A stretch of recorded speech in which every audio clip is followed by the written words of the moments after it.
Bharatiya Janata party के प्रदेश अध्यक्ष बदल दिए गए। अब ताज है सीपी जोशी के सिर, जो चित्तौड़ से सांसद हैं और पार्टी में काफी सक्रिय है। लेकिन लोगों के बीच सबसे बड़ी बात यह है कि आखिरकार ये बदलाव अचानक क्यों हुआ और अगर अब सीपी जोशी आए हैं तो उनके आने के मायने क्या है। इनसाइट में इसी पर बात करेंगे। मैं हूं ब्रजेश व्यास और अब हम आगे चलते हैं इस सफर में ये देखने के लिए कि आखिरकार ये बदलाव हुआ क्यों।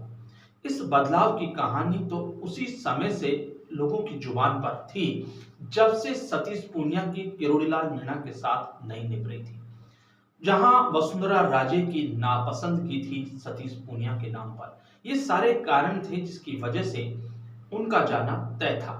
वैसे भी हम आपको बता दें कि पार्टी वो समय जो बीच का समय है जब कोई खास चुनाव या कोई खास मुकाम हासिल नहीं करना होता, तब किसी न किसी को पद पर बिठाती है।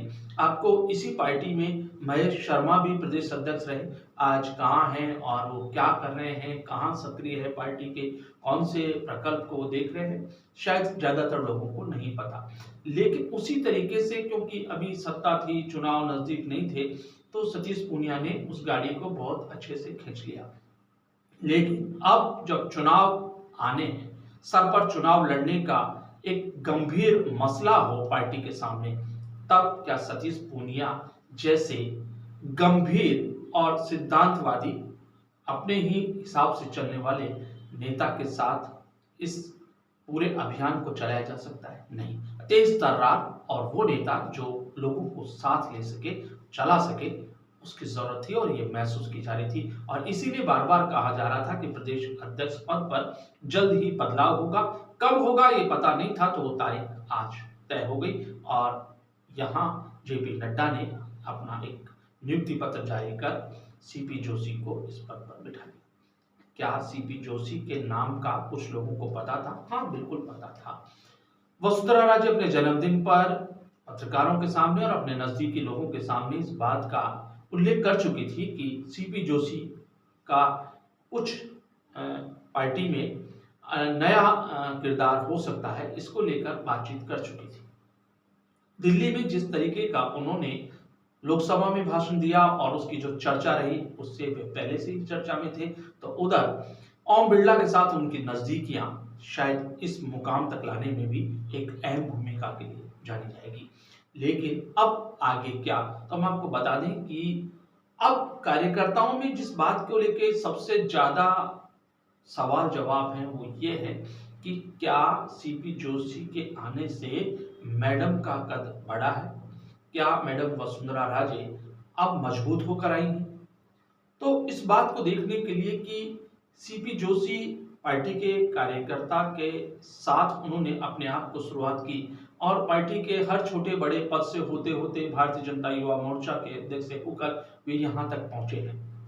दिल्ली में खासे पसंद किए जा रहे हैं। संगठन में जो अभी सक्रियता है बड़े नेताओं की, उनकी तो खास तौर पर वो पसंद है। उसके साथ साथ हम आपको बता दें कि ये बात कहकर शायद कुछ लोगों को संतुष्टि हो सकती है कि सीपी जोशी के नेतृत्व में चुनाव होते हैं तो मैडम सक्रियता के साथ वापस मेन स्ट्रीम में आती हैं। लेकिन ऐसा होगा, ऐसा लगता नहीं है, क्योंकि सीपी जोशी खालिश संगठन के आदमी हैं और वे पिछले दिनों सतीश पूनिया के नेतृत्व में जो प्रदर्शन हुआ पेपर लीक को लेकर, दूसरे मसलों को लेकर, उसमें पूरी दमदारी के साथ लगे। तो कुल मिलाकर पार्टी कैडर के साथ वो नजर आते हैं। इसलिए कोई ये कहे कि ये वसुंधरा राजे के कंसेंट के बाद या उनके ओर से ग्रीन सिग्नल के बाद उन्हें बनाया गया, तो ऐसी बातों को कुछ लोग सिरे से खारिज करते हैं। और अब इनकी कार्यशैली क्या होगी ये आने वाले दिनों में पता पड़ेगा। लेकिन इतना जरूर है कि सतीश पूनिया जैसे सुस्त माहौल और चुप्पी को वो तोड़ेंगे और सबको साथ लेकर आगे बढ़ेंगे।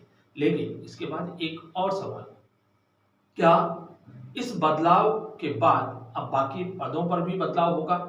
तो ये माना जा रहा है क्योंकि जातिगत समीकरण भी इस बात के लिए विवश करेंगे पार्टी के उच्च पदाधिकारियों को कि वे बदले।